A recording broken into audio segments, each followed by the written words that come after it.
బాలబాలికలకు నమస్కారం, శుభాశిస్సులు.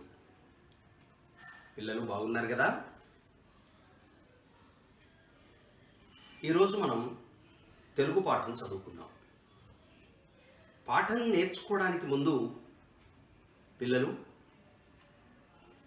మనమందరం మనుషులం కదా. అసలు మానవులకు ఉండవలసినటువంటి లక్షణాలు ఏమిటో ఒకసారి ఆలోచించండి. మనుషులకు ప్రేమించే గుణం ఉండాలి. మానవులకు ఇతరులను ఆదరించేటువంటి గుణం ఉండాలి. అట్లాగే ఎవరైతే కష్టాల్లో ఉంటారో వాళ్లకు సాయపడేటువంటి గుణం కూడా ఉండాలి. బాగా ఆలోచిస్తున్నారు. ఎవరైనా ఆకలితో వస్తే పిరికెడు మెతుకులు భోజనం పెట్టేటువంటి మంచి గుణం కూడా ఉండాలి. త్యాగ గుణము ఉండాలి, దయాగుణము ఉండాలి. పిల్లలు బాగా ఆలోచించండి.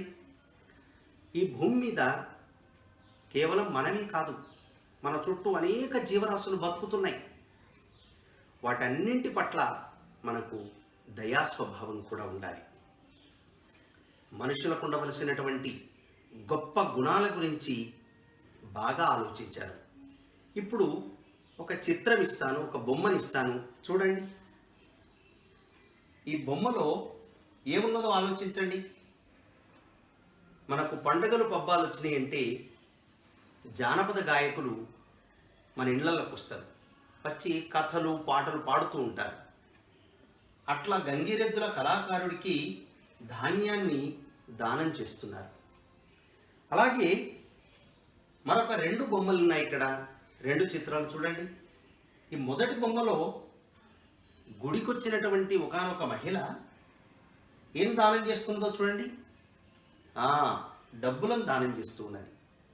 అట్లాగే మరొక చిత్రంలో మహిళ పేదలకు వస్త్రాలను దానం చేస్తూ ఉన్నది, బట్టలను దానం చేస్తూ ఉన్నది. పిల్లలు, మహాభారతం గురించి మీ అందరికీ తెలుసు కదా. కౌరవులకు పాండవులకు మధ్య జరిగినటువంటి పెద్ద కథ మహాభారతం, ఇతిహాసం. ఆ ఇతిహాసంలో దానగుణ సంపన్నుడిగా పేరుగాంచినటువంటి ఒకానొక మహానుభావుడి చిత్రాన్ని మీకు చూపిస్తాను, చూడండి. ఈయనెవరో గుర్తుపట్టారా? బాగా గుర్తుపట్టారు. ఈయన కర్ణుడు. కర్ణుణ్ణి ఈ ప్రపంచమంతా ఏమని పిలుస్తుంది? దానకర్ణుడు అని పిలుస్తుంది. దాన వీర శూర కర్ణ. దానగుణంలో ఇతన్ని మించినటువంటి వాడు లేడు. ఎవరు ఏదడిగినా లేదనకుండా ఇచ్చేటువంటి గొప్ప గుణ సంపన్నుడు మన కర్ణుడు. సూర్య భగవానుని వరప్రసాదం చేత కుంతికి కర్ణుడు జన్మిస్తాడు. పుట్టుకతోనే అతడు చెవులకు కవచ కుండలాలు, శరీరానికి కవచంతో పుడతాడు. కుండలాలు చెవులకు, శరీరానికి ఏమో కవచం. ఈ రెండు అతనికి పుట్టుకతోనే శరీరాన్ని అంటిపెట్టుకొని వస్తాయి.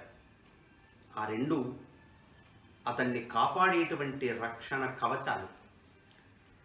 మహాభారతంలో కురుక్షేత్ర యుద్ధం జరగడానికి ముందు, పిల్లలు మీకు తెలుసు కదా, మహాభారతంలో కౌరవ పాండవుల మధ్య రాజ్యం కోసం యుద్ధం జరుగుతుంది కురుక్షేత్రం అనేటువంటి ప్రదేశంలో.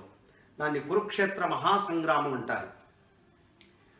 ఆ సంగ్రామం జరగడానికంటే ముందు తన వరప్రసాదం చేత పుట్టినటువంటి కర్ణుడికి కొన్ని జాగ్రత్తలు చెప్పడానికి సూర్య భగవానుడు వస్తాడు. వచ్చి కర్ణుడు పూజామందిరంలో పూజ చేసేటువంటి సందర్భంలో కర్ణునికి ఎదురుగా సూర్యుడు ప్రత్యక్షమై చెబుతాడు, నాయనా, మహాసంగ్రామం జరగబోతూ ఉన్నది. స్వర్గానికి అధిపతి అయినటువంటి దేవేంద్రుడు తన వరప్రసాదం చేత పుట్టినటువంటి అర్జునుడికి మేలు చేయడం కోసం నీ దగ్గరికి వస్తాడు మారువేషంలో. వచ్చి నిన్ను కాపాడేటువంటి, నీకు పుట్టుకతో వచ్చినటువంటి కవచ కుండలాలను దానంగా ఇమ్మని అడుగుతాడు. ఇవ్వద్దు సుమా, ఇస్తే నీ ప్రాణానికి హాని కలగవచ్చు, నీ ప్రాణాలు పోవచ్చు. కాబట్టి అనవసరంగా తొందరపడే నిర్ణయాలు తీసుకోకు అని చెబుతాడు. స్వతహాగా ఎవరు ఏదడిగినా ఇవ్వకుండా ఉండలేనటువంటి కర్ణుడు తన తండ్రి గారైనటువంటి సూర్యునితో అంటాడు, నాన్నగారు మీకు ధన్యవాదాలు, నా మీద ఉన్నటువంటి ప్రేమకు నేను చాలా సంతోషిస్తున్నా. కానీ మీ మాటలు విని నా సహజ సిద్ధమైనటువంటి స్వభావాన్ని నేను ఎట్లా మానుకుంటాను? వచ్చినటువంటి వాడు ఇంద్రుడే అయినా, దేవేంద్రుడే సాక్షాత్తు దిగొచ్చి దేహి అని నన్ను అడిగితే నేను ఇవ్వకుంటే ఎలా ఉంటాను? అతడు ఏదడిగినా ఇస్తాను, నా ప్రాణాల మీద నాకు పెద్దగా ఆశ లేదు అని కర్ణుడు అంటాడు. ఆ తర్వాత కర్ణుడు ఇంటికి వెళ్ళిపోతాడు. తెల్లవారి సూర్యుడు చెప్పినట్టుగానే కర్ణుని దగ్గరికి దేవేంద్రుడు బ్రాహ్మణుడి వేషంలో వస్తాడు. వచ్చి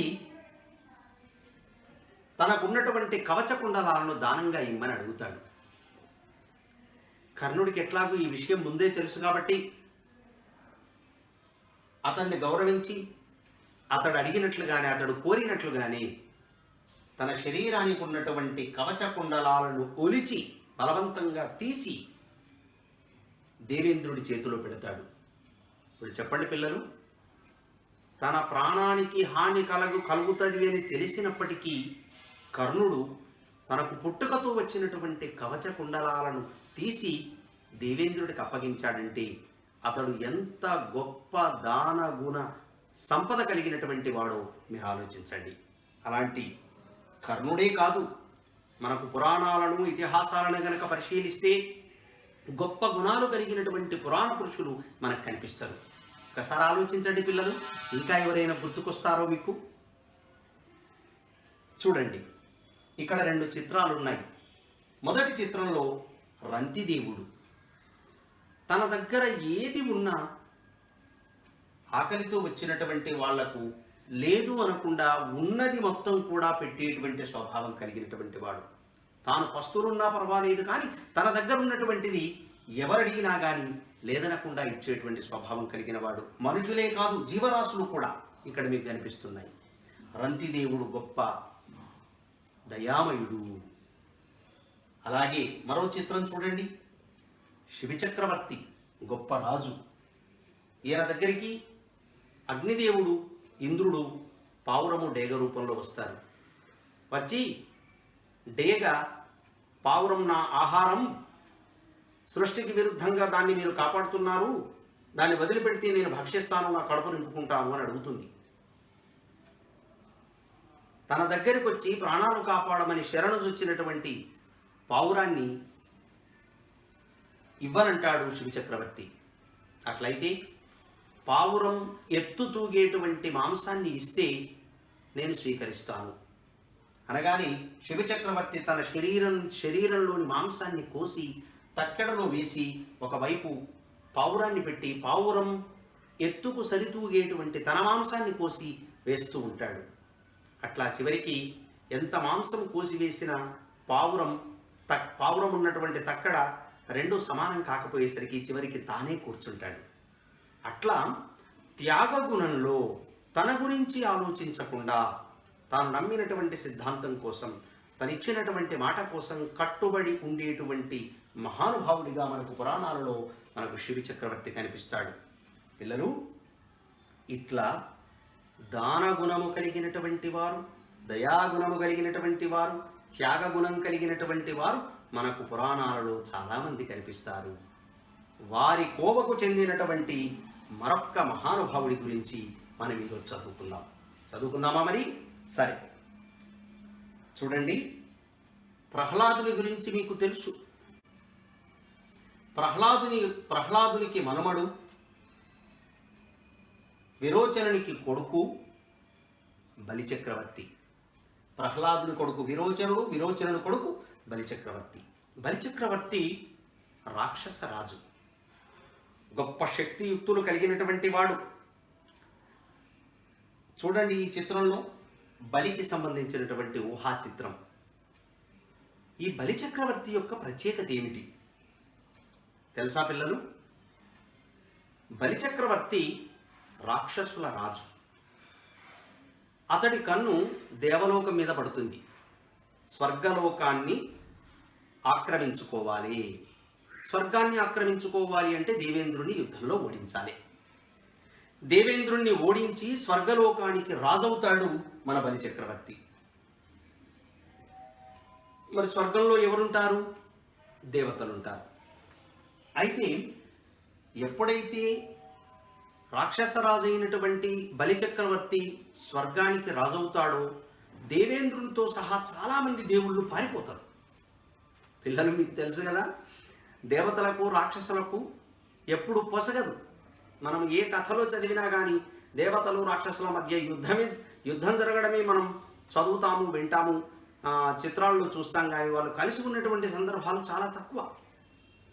అట్లా దేవేంద్రుడితో సహా చాలామంది దేవుళ్ళు ఈ రాక్షసరాజు అయినటువంటి బలిచక్రవర్తికి భయపడి పారిపోతారు. కొంతమంది అక్కడే ఉంటారు. ఉన్న తర్వాత బలిచక్రవర్తి ఊరుకోడు కదా.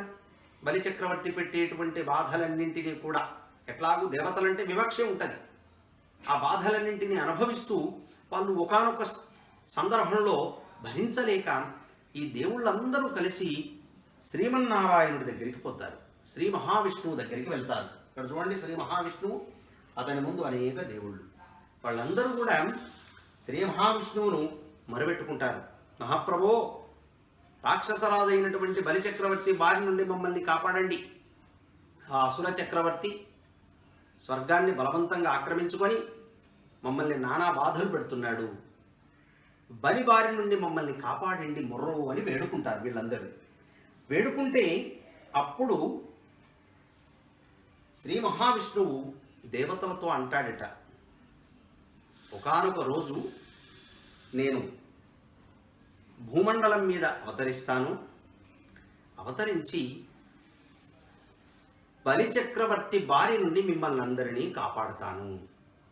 మీరు నిశ్చింతగా వెళ్ళిపోండి, హాయిగా బతకండి, హాయిగా ఉండండి అని ఆ దేవతలందరికీ కూడా నేను ఏదో ఒక అవతారంలో వచ్చి మిమ్మల్ని కాపాడతాను అని అభయం ఇచ్చేసరికి దేవుళ్ళందరూ కూడా సంతోషంగా వెళ్ళిపోతారు. అలా జరిగిన కొంతకాలానికి బలిచక్రవర్తి నర్మదా నదీ తీరంలో యజ్ఞం చేస్తూ ఉంటాడు. నర్మదా నదీ తీరంలో బలిచక్రవర్తి, అతని భార్య, వాళ్ళ గురువు గారైనటువంటి శుక్రాచార్యుడు అందరూ కలిసి యజ్ఞం చేస్తూ ఉంటారు. ఆ సందర్భంలో ఒకానొక పొట్టి బ్రాహ్మణుడి అవతారంలో, వామనుడి రూపంలో శ్రీ మహావిష్ణువు బలిచక్రవర్తి దగ్గరికి వస్తాడు. చూడండి పిల్లలు, ఈ చిత్రంలో బలిచక్రవర్తికి ఎదురుగా గొడుగు పట్టుకొని నిలబడ్డటువంటి ఈ పొట్టి బ్రాహ్మణుడే వామనుడు. వామనావతారంలో వస్తాడు. వచ్చి, ఎందుకంటే యజ్ఞం చేసేటప్పుడు ఎవరైనా చాలా పవిత్రమైనటువంటి ఆలోచనలతో ఉంటారు. యజ్ఞం చేసేటప్పుడు, యజ్ఞం చేసిన తర్వాత దాన ధర్మాలు చేయడానికి సిద్ధంగా ఉంటారు. ఆ సందర్భాన్ని చూసుకొని శ్రీ మహావిష్ణువు వామనావతారంలో వస్తాడు. వచ్చి రాగానే అతడు బ్రాహ్మణుడు కాబట్టి అతన్ని సాదరంగా ఆహ్వానించి మంచి చెడులు తెలుసుకొని బలిచక్రవర్తి అడుగుతాడు, అయ్యా మీరేం పని మీద వచ్చారు, మీకేం కావాలి, మేము ఏమి ఇవ్వగలం మీకు అని అడుగుతాడు. అంటే నేను అడిగింది మీరు ఇవ్వడానికి సిద్ధంగా ఉన్నారా? అయ్యో, మీరేది అడిగినా ఇస్తాను. మీకు గుర్రాలు కావాలా, ఏనుగులు కావాలా, అగ్రహారాలు కావాలా, బంగారము కావాలా, ధనము కావాలా, ఏం కావాలి మహాప్రభు, ఏదడిగినా ఇస్తాను, ఇవ్వడానికి సిద్ధంగా ఉన్నాను అంటాడు మన బలిచక్రవర్తి. అప్పుడు వామనుడు, నేను బ్రహ్మచారిని, నాకు ఈ గుర్రాలు, ఏనుగులు, బంగారము, ఆస్తిపాస్తులు ఇవన్నీ నేనేం చేసుకుంటానయ్యా, నాకేమీ వద్దు, నాకు 3 అడుగుల నేల ఇస్తే సరిపోతుంది అంటాడు. వెంటనే పక్కనే ఉన్నటువంటి శుక్రాచార్యుడికి ఈ విషయం అర్థమైపోతుంది. బంగారం ఇచ్చినా వద్దంటున్నాడు, వెండి ఇచ్చినా వద్దంటున్నాడు, డబ్బులు ఇస్తానంటే వద్దంటున్నాడు, అగ్రహారాలు వద్దంటున్నాడు, ఏది వద్దంటున్నాడు. 3 అడుగుల నేలనే అడుగుతున్నాడు. ఇందులో ఏదో మోసం ఉన్నది. వచ్చినవాడు మామూలు బ్రాహ్మడు కాదు, దీని వెనకాల ఏదో మహత్తు ఉన్నది. ఇతడెవడో పురాణ పురుషుడే, సాక్షాత్తు విష్ణుమూర్తి అయ్యుంటాడు. కాబట్టి మా ఏలికను, మా రాజును నేను కాపాడుకోవాలి, అతడు దానమియ్యకుండా కాపాడుకోవాలి అని వెంటనే శుక్రాచార్యుడు బలిచక్రవర్తిని దానం ఇవ్వకుండా ఆపేటువంటి ప్రయత్నం చేస్తూ దానం వద్దు, గీనం వద్దు అని అడ్డుకుంటాడు. దానశీలం పాఠంలోని కొంత భాగం దానం వద్దు, గీనం వద్దు. ఈ దానం వద్దు, గీనం వద్దు అనే మాటలు ఎవరంటారు? శుక్రాచార్యుడు తన రాజైనటువంటి బలిచక్రవర్తితో అంటాడు. మరి ఈ దానం వద్దు, గీనం వద్దు అనే పాఠం ఏ గ్రంథంలో నుండి తీసుకోబడ్డది? ఒక గొప్ప పురాణంలో నుండి ఈ పాఠం తీసుకోబడ్డది. పురాణం అంటే పురాపినవం పురాణం. పురా అంటే చాలా పాతదైనప్పటికీ నవం, చాలా కొత్తగా కనిపిస్తుందట. చూడండి పిల్లలు, పురాణాలు భాగవత పురాణం కావచ్చు, బ్రహ్మాండ పురాణం కావచ్చు, శివపురాణం కావచ్చు, 18 పురాణాలలో ఏ పురాణాన్ని చదివినా కానీ మనకు కథ తెలిసిందే. తెలిసిన కథే కదా అని మనం చదవడం మొదలుపెట్టి ఆగిపోము. చదివినా కొద్దీ మళ్ళీ చదవాలనిపిస్తుంది. పాతదైనప్పటికీ ఎల్లప్పుడూ కొత్తగా కనిపించేటువంటి కథ పురాణం. ఈ పురాణాలు 18 పురాణాలు ఉన్నాయి. వీటిని మహాభారతాన్ని రాసినటువంటి వ్యాస మహర్షి సంస్కృతంలో రాశాడు. ఆయన రాసినటువంటి ఆ సంస్కృత భాగవత పురాణాన్ని తెలుగులో అనువదించినటువంటి వారు మన బమ్మెర పోతన. ఈ బమ్మెర పోతన రాసినటువంటి భాగవతమే శ్రీ మహాభాగవతం. ఇది భాగవతంలోని 8వ స్కందం వామన చరిత్రలో నుండి మనం ఈరోజు చదువుకోబోయేటువంటి దానం వద్దు, గీనం వద్దు అనేటువంటి అంశాన్ని మనం చదువుకోబోతున్నాం. చూడండి పిల్లలు, ఇది పోతన మహాభాగవతం 7వ, 8వ, 9వ స్కందాలు 3వ సంపుటం 8వ స్కందం రాసింది ఈ మహానుభావుడే పోతన. మరి పోతన గురించి మీకు తెలుసుకోవాలని ఆసక్తి ఉంది కదా. భాగవత పురాణాన్ని రాసినటువంటి పోతన గురించి మనం తెలుసుకుందాం. పోతన ఒకప్పటి వరంగల్ జిల్లా, ప్రస్తుత జనగామ జిల్లా బమ్మెర గ్రామంలో పుట్టాడు. వీళ్ళ అమ్మగారి పేరు లక్కమాంబ, తండ్రి కేసన. 15వ శతాబ్దానికి చెందినటువంటి మహానుభావుడి ఈయన. భాగవతాన్ని నేను మనుషులకు అంకితం చెయ్యను, శ్రీరామచంద్రుడికి అంకితం చేస్తాను అని చెప్పుకున్నాడు.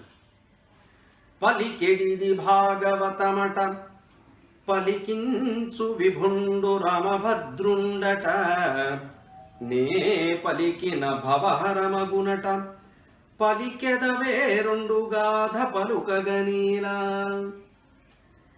నేను రాస్తున్నది భాగవతం, నా చేత రాయిస్తున్నటువంటి వాడు సాక్షాత్తు శ్రీరామచంద్రుడు. ఆ భాగవత పురాణాన్ని నేను తెలుగులో రాస్తే నాకు పునర్జన్మ ఉండదట, మోక్షం లభిస్తుందట. అట్లాంటి గొప్ప అవకాశం ఉన్నప్పుడు భాగవత పురాణాన్ని గాక మరే పురాణాన్ని నేను రాస్తాను అని భాగవత పురాణాన్ని రాసి తన ఇష్టదైవమైనటువంటి శ్రీరామచంద్రుడికి అంకితం చేశాడు పోతనామాత్యుడు. ఇతని శైలి మధుర భక్తి. భాగవతంలోని మీరు ఏ పద్యాన్ని చదివినా భక్తి అనేటువంటి అమృతాన్ని మీరు తాగినటువంటి వాళ్ళు అవుతారు. భక్తి రసం అడుగడుగునా మనకు ప్రతి పద్యంలో కనిపిస్తుంది. పోతన వీరభద్ర విజయం, భోగిని దండకం, నారాయణ శతకం అనేటువంటి మరికొన్ని కావ్యాలను కూడా ఆయన రాశాడు. చూడండి పిల్లలు, పోతన తన ఇష్టదైవమైనటువంటి శ్రీరామచంద్రుణ్ణి ఎదురుగా నిలుపుకొని ఆయన భాగవత పురాణాన్ని రాశాడు. ఇప్పుడు మరి భాగవత పురాణాన్ని రాసినటువంటి పోతన శ్రీ మహాభాగవతంలో నుండి దానశీలం అనేటువంటి పాఠాన్ని మీకు పెట్టడం జరిగింది. ఆ దానశీలం అనేటువంటి పాఠంలోని ఒక 3 పద్యాలను మాత్రమే మనం ఈరోజు చూద్దాం. మొదటి పద్యాన్ని చూద్దామా పిల్లలు? పదండి. ఈ పద్యాన్ని నేను చదువుతాను, మీరు నాతో చదవండి, చూస్తూ చదవండి. కులమున్ రాజ్యము తేజమున్ నిలుపుమీ కుబ్జుండు విశ్వంభరుండు అరతింబోడు త్రివిక్రమ స్ఫురణ వాడై నిండు బ్రహ్మాండమున్ కలడే మాన్పనుకండు నా పలుకుల కర్ణింపు కర్ణంబులన్ వలదీ దానము గీనమున్ పనుపుమా వర్ణిన్ వదాన్యోత్తమా. కులమున్ రాజ్యమున్ తేజమున్ నిలుపుము ఈ కుబ్జుండు విశ్వంభరుండు అలతింబోడు త్రివిక్రమ స్ఫురణ వాడై నిండు బ్రహ్మాండమున్ కలడే మాన్పనుకండు నా పలుకులు ఆకర్ణింపు కర్ణంబులన్ వలదు ఈ దానము గీనము పనుపుమా వర్ణిన్ వదాన్యోత్తమా. ఈ మాటలు బలిచక్రవర్తితో అతని వెనకాలనే ఉండి పరిస్థితులను గమనిస్తున్నటువంటి అతని గురువుగారు శుక్రాచార్యుడు అంటున్నాడు, ఓ రాజా, ఓ రాజా, వదాన్యోత్తమా, వదాన్యులలో ఉత్తముడమైనటువంటి ఓ బలిచక్రవర్తి. వదాన్యులు అంటే దాతలు, దానగుణం కలిగినటువంటి వాళ్లను వదాన్యులు అంటారు.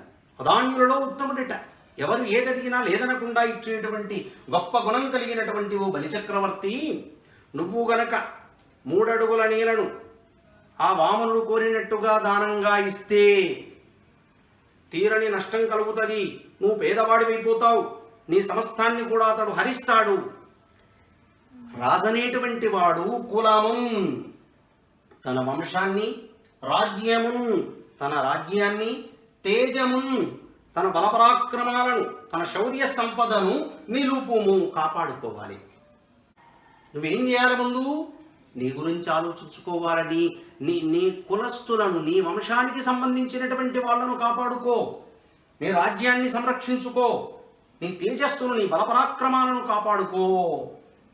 ఈ కుబ్జుండు, ఈ పట్టివాడైనటువంటి బ్రాహ్మణుడు విశ్వంభరుండు, సాక్షాత్తు విష్ణుమూర్తి. అరతింబోడు, అతడు 3 అడుగుల నీళ్ళనే అడిగాడు కదా, ఇవ్వడానికి సిద్ధపడుతున్నావు. 3 అడుగుల నీళ్లను మాత్రమే తీసుకొని పోయేవాడు కాదు, త్రివిక్రమ స్ఫురణ వాడై నిండు బ్రహ్మాండమున్. ఆ 3 అడుగులతో త్రివిక్రమ స్ఫురణన్, 3 అడుగులతో ఒక్కొక్క అడుగుతో ఒక్కో లోకాన్ని కొలిచేటువంటి బ్రహ్మాండమున్, విస్తృతమైనటువంటి విశ్వరూపాన్ని ప్రదర్శిస్తాడు. 3 అడుగుల నీలే అనుకుంటున్నారు, 1 అడుగుతో ఒక లోకాన్ని చుట్టేస్తాడు ఆయన. 2వ అడుగుతో మరో లోకం, 3వ అడుగుతో 3వ లోకం. 3 అడుగుల నీలతో ముల్లోకాలను కొలపగలిగినటువంటి విశ్వరూపాన్ని ప్రదర్శిస్తాడు.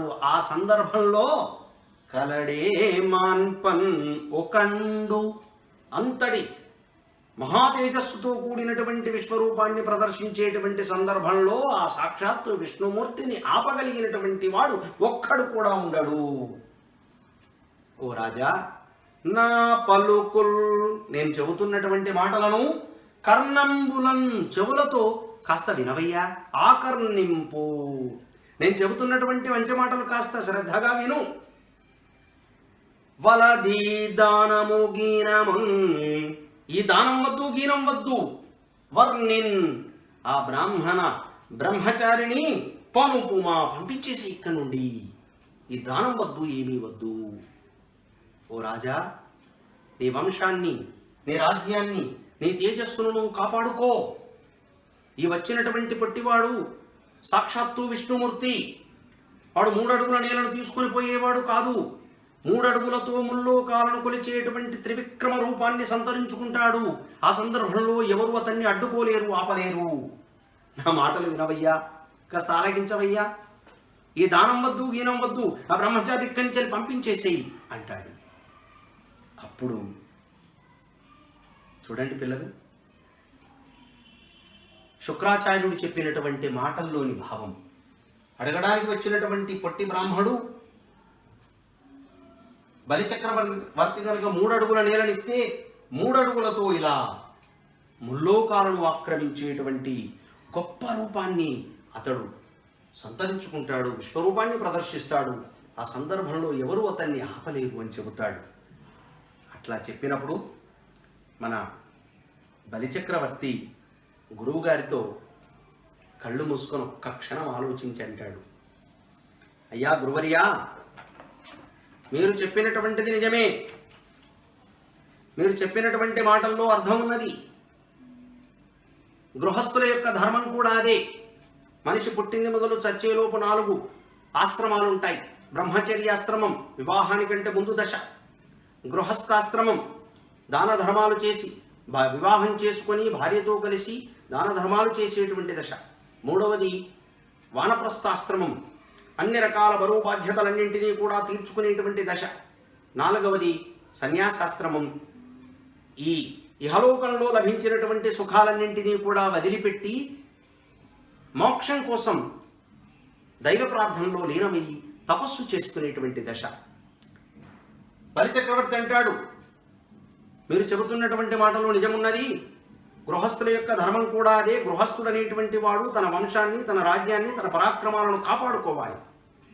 నేను అడిగిన ఆయనను ఆవులు ఇస్తానన్నాను, బంగారం ఇస్తానన్నాను, అగ్రహారాలు ఇస్తానన్నాను, గుర్రాలు ఇస్తానన్నాను, ఏది ఇస్తానన్నా వద్దన్నాడు. బతకడానికి కావలసినటువంటి జీవనాధారం కల్పిస్తానన్నాను, అది కూడా వద్దన్నాడు. నేనిప్పుడు నాకున్నటువంటి రాజ్యం మీద, ఈ ధనం మీద వ్యామోహంతో అతనికి 3 అడుగుల నేలను ఇస్తానన్నటువంటి మాటను వెనక్కు తీసుకుంటే ఏం బాగుంటుంది? ఒకప్పుడు భూదేవి బ్రహ్మదేవునితో ఒక మాట అన్నది, గురువు గారు యాదికుందా మీకు? ఎటువంటి చెడ్డ పని చేసిన వాణ్ణైనా భరిస్తాను, కానీ ఆడిన మాట తప్పినటువంటి వాణ్ణి మాత్రం భరించలేను అని భూదేవి బ్రహ్మదేవుడితో అన్నది. అంతేకాదు గురువుగారు, యుద్ధరంగానికి ఆయుధాలను పట్టుకుని పోయినటువంటి వీరుడు విజయమో వీరస్వర్గమో అనుకొని వెళ్ళాలి. యుద్ధంలో విజయం సాధించైనా రావాలి, లేదా వీరమరణమైనా పొందాలి. అట్లాగే మాటకు కట్టుబడి సత్యంతో బతకడం కూడా మానధనులైనటువంటి వాళ్ళ లక్షణము. గురుగారు, యుద్ధానికి వెళ్ళినటువంటి వాడు విజయం సాధించైనా రావాలి, వీరస్వర్గం అలంకరించైనా రావాలి. అలాగే మాటకు కట్టుబడి బతకడం కూడా మానధనుల యొక్క లక్షణం. మరి నేను అట్లాంటి ఆ లక్షణాలకు కట్టుబడి ఉండకుండా ఎలా ఆడిన మాట తప్పమంటారు? అంతేకాదు గురువుగారు, మరొక విషయం కూడా అని అంటూ, ధాత్రిని హాలికునకును సుక్షేత్రము బీజములోనొకట చేకూరు భంగిం చిత్రముగా దాతకి వియు పాత్రము సమకూరునట్టి భాగ్యము కలదే.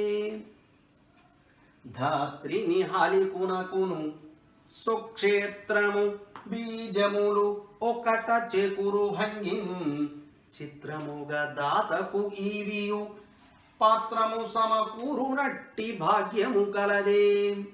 గురుగారు, ధాత్రిని ఈ భూమి మీద హాలికునకును, రైతు, హలం పట్టి పొలం దున్నేటువంటి వాడు రైతు.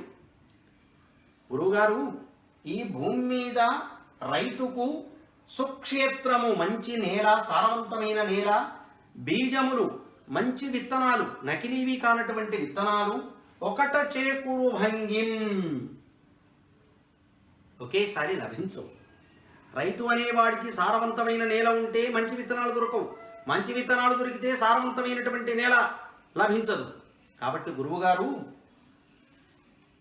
రైతుకు మంచి సారవంతమైన నేల, అలాగే నకిలీవి కానటువంటి మంచి విత్తనాలు దొరకనట్లుగానే, దొరకడం అరుదు అయినట్లుగానే, దొరకడం దుర్లభమైనట్లుగానే దాతకు దానం చెయ్యాలనేటువంటి స్వభావం ఉన్నటువంటి వాడికి తన దగ్గర ధనం ఉన్నప్పటికీ తీసుకునేటువంటి స్వీకర్త కూడా ఉత్తముడై ఉండాలి కదా. మన దగ్గర దానం చేయడానికి డబ్బు ఉన్నది, కానీ ఆ దానాన్ని స్వీకరించేటువంటి యోగ్యత కలిగినటువంటి వాడు కూడా దొరకాలి. అట్లాంటి వాడు దొరకడం కూడా అరుదే. మరి మీరేమో నా దగ్గర 3 అడుగుల నేలను దానంగా స్వీకరించడానికి వచ్చినటువంటి వాడు బ్రాహ్మడు కాదు, సాక్షాత్తు విష్ణుమూర్తి అని చెబుతున్నాడు. 3 అడుగుల నేలను దానంగా ఇవ్వడానికి నేను సిద్ధంగా ఉన్నాను. వచ్చినవాడు కూడా చాలా యోగ్యుడు, శ్రీ మహావిష్ణువే వచ్చి నా దగ్గర దోసిరి చాప అడుగుతున్నాడు అని అంటే దానికంటే ఏం భాగ్యం ఉంటుంది గురువుగారు అని శుక్రాచార్యునితో బలిచక్రవర్తి అంటూ తాను ఇచ్చినటువంటి మాటకే కట్టుబడి ఉన్నాను అని గురువుగారికి చెప్పడానికి ప్రయత్నం చేస్తున్నారు పిల్లలు. ఇది దానం వద్దు గీనం వద్దు అని శుక్రాచార్యుడు బలిచక్రవర్తితో దానం స్వీకరించడానికి వచ్చినటువంటి ఆ వామనుణ్ణి తిరిగి పంపించు అని చెబుతూ చెప్పినటువంటి సందర్భం ఇది. పాఠం పిల్లలు దీన్ని ఒక్కసారి మీరు చూడండి. ఈ పద్యంలో రైతు సారవంతమైన నేల, విత్తనాలు రెండు దొరకడం కూడా కష్టమే. ఒక్కసారి ఇప్పుడు మనం చెప్పుకున్నటువంటి పద్యాల యొక్క భావాన్ని ఆలోచించండి పిల్లలు. మనం ముందుగా చెప్పుకున్నటువంటి పద్యం, మొదటి పద్యం అది పువ్వు గుర్తు గల పద్యం. కులమున్ రాజ్యమున్ తేజమున్, ఆ పద్యాన్ని మీరందరూ కంఠస్థం చేయండి. పద్యం యొక్క భావాన్ని గుర్తు చేయండి, గుర్తు పెట్టుకోండి. అట్లాగే పద్యంలో ఉన్నటువంటి కఠినమైన పదాలకు కూడా అర్థాలను మీరు నిఘంటువు సహాయంతో తర్వాత మనకు పాఠ్యపుస్తకం వెనుక ఉన్నటువంటి అర్థాల సహాయంతో మీరు అర్థం చేసుకునేటువంటి ప్రయత్నం చేయండి. అట్లాగే మిమ్మల్ని ఒక 3 ప్రశ్నలు అడుగుతాను. ఈ 3 ప్రశ్నలకు మీ దగ్గర ఉన్నటువంటి నోటు పుస్తకంలో మీరు సమాధానాలు ఆలోచించి రాయాలి. బలిచక్రవర్తి ఎవరు? ఆయన గురువుగారి పేరేమి? రెండో ప్రశ్న, మానధనుల ఆలోచన ఎట్లా ఉంటుందో రాయండి. మానధనులు అనేటువంటి వారు అభిమానమే ధనంగా కలిగినటువంటి వాళ్ళ ఆలోచన ఎట్లా ఉంటుంది ఊహించి రాయండి. పాఠం చదివితే మీకు అర్థమవుతుంది. శిష్యుడు దానం చేయకుండా గురువు ఎందుకు ఆపి ఉంటాడో ఆలోచించి రాయండి. ఇక్కడ గురువు శుక్రాచార్యులు, శిష్యుడు బలిచక్రవర్తి. మరి శిష్యుడు దానం చేయడానికి సిద్ధపడుతూ ఉంటే గురువు అయినటువంటి శుక్రాచార్యుడు ఎందుకు ఆపడానికి ప్రయత్నించాడు ఆలోచించండి. మీ నోటు పుస్తకాల్లో రాయండి పిల్లలు. పద్యాన్ని గుర్తు చేస్తారు కదూ. పాఠంలోని తర్వాతి భాగాన్ని తర్వాతి తరగతిలో నేర్చుకుందాం. నమస్తే, సెలవు.